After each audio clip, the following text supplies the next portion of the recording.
નવી નવી રેસીપીઓ જોવા માટે મારી ચેનલ હર્ષા કુકિંગ ગુજરાતીને સબસ્ક્રાઇબ કરો અને લાઈક પણ આપો.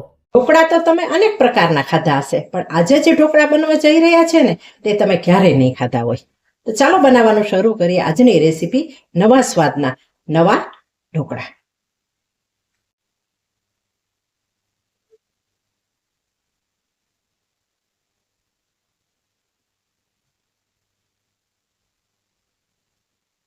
એક કપ ચણાની દાળ અને 2 કપ ચોખા લઈ તેને ધોઈ અને પલાળી રાખી અને ત્યાર પછી મેં મિક્સર જારમાં ક્રશ કરેલું હતું દહીં નાખીને, અને ત્યાર પછી તેને આથો આપેલો હતો. આથો મેં 10 કલાક આપેલો છે.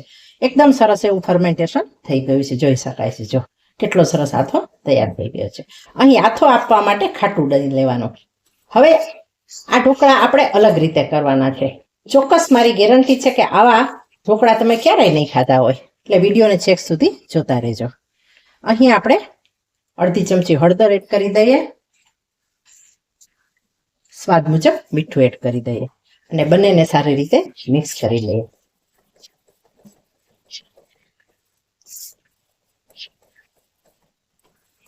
હળદર અને મીઠું મિક્સ થઈ જાય એટલે આપણે 5 ચમચી ખાવાના સોડા એડ કરી દઈશું અને તેને એક્ટિવેટ કરવા માટે થોડું પાણી એડ કરી દઈએ અને હવે તેને મિક્સ કરી લઈએ. એક જ ડાયરેક્શનમાં મિક્સ કરીએ. અહીં આ બધી તૈયારી કરી લીધી છે ત્યાં સુધીને સ્ટીમર પણ ગરમ કરવા રાખી દીધું છે. ઢોકળા મૂકવા માટે મેં એક પ્લેટ લીધી છે. તમારી પાસે થાળી કે પ્લેટ હોય તો લઈ શકાય. અને હવે તેને મેં તેલથી ગ્રીસ કરી લીધી છે અને ત્યાર પછી આપણે આ ઢોકળાનું બેટર એડ કરી દઈએ. આ ઢોકળા આપણે થોડા જાડા કરવાના છે, બહુ પાતળા કરવાના નથી.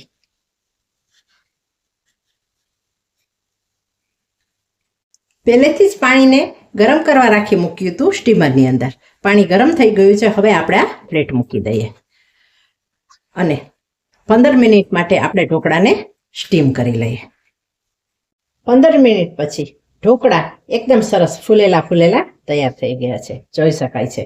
ચપ્પુ પણ ક્લીન નીકળી રહ્યું છે, મતલબ કે આપણા ઢોકળા સરસ કૂક થઈ ગયા છે. હવે આ ઢોકળા થોડા ઠંડા થઈ આપણે તેનું કટિંગ કરીશું.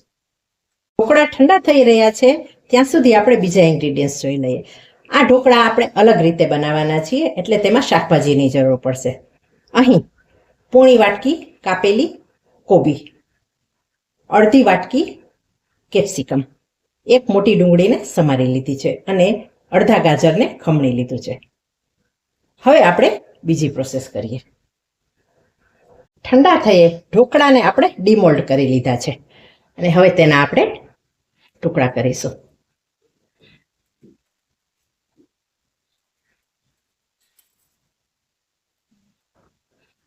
મીડિયમ સાઇઝના આપણે ટુકડા કરીએ, બહુ નાના પણ નહીં અને બહુ મોટા પણ નહીં.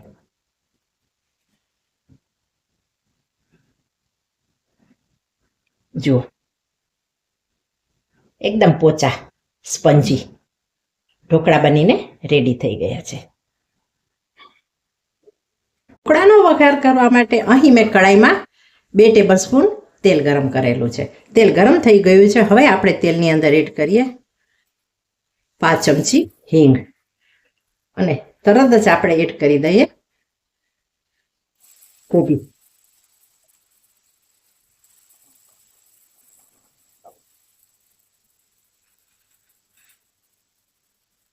કોબીને આપણે થોડી સંતળાવા દઈએ. મિનિટ પછી કોબી જેવી તેલમાં સંતળાઈ જાય એટલે આપણે કાપેલી ડુંગળી ઉમેરી દઈએ.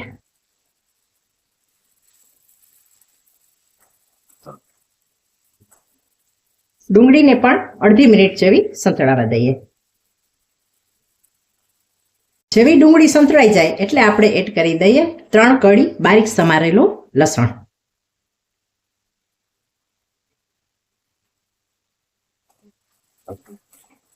લસણને પણ સારી રીતે આપણે કોબી અને ડુંગળી સાથે સંતળાવા દઈએ, જેથી લસણની ફ્લેવર બહુ સરસ આવી જાય.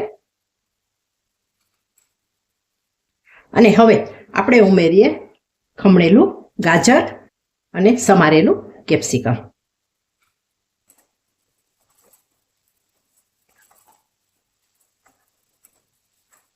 ગેસની ફ્લેમને આપણે મીડિયમ રાખીએ.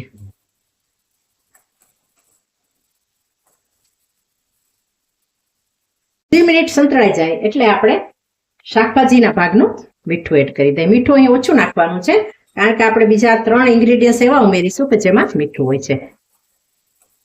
અને ઢોકળાની અંદર પણ આપણે નિમક નાખેલું છે એટલે વધારે મીઠું ના પડી જાય તેનું ધ્યાન રાખવાનું. જેવું બધું શાકભાજી ચડી જશે ને એટલે આપણે જે નાખેલું તેલ છે ને એ રિલીઝ થશે. હજુ આપણે 1 મિનિટ માટે શાકભાજીને કૂક થવા દઈએ.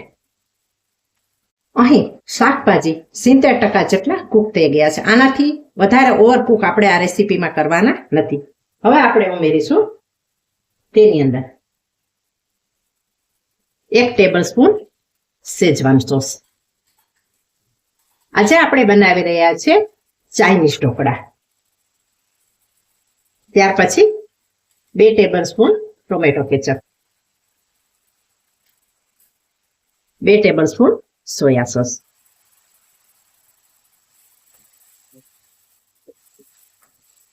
બધું સરસ રીતે આપણે મિક્સ કરી લઈએ.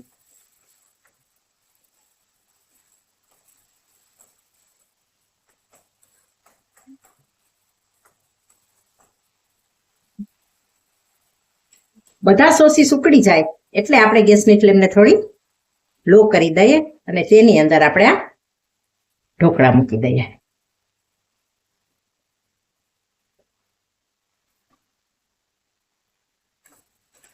અને ઢોકળાને આપણે શાકભાજી સાથે એકદમ સરસ રીતે મિક્સ કરી અને કોટ કરી લઈએ.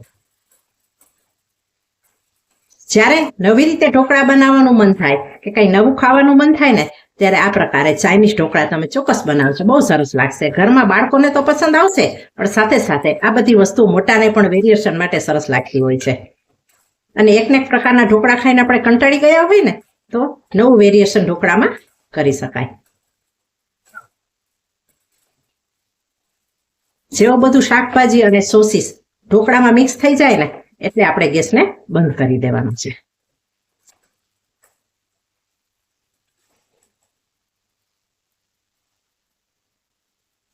તૈયાર થઈ ગયા છે ચાઇનીઝ ઢોકળા.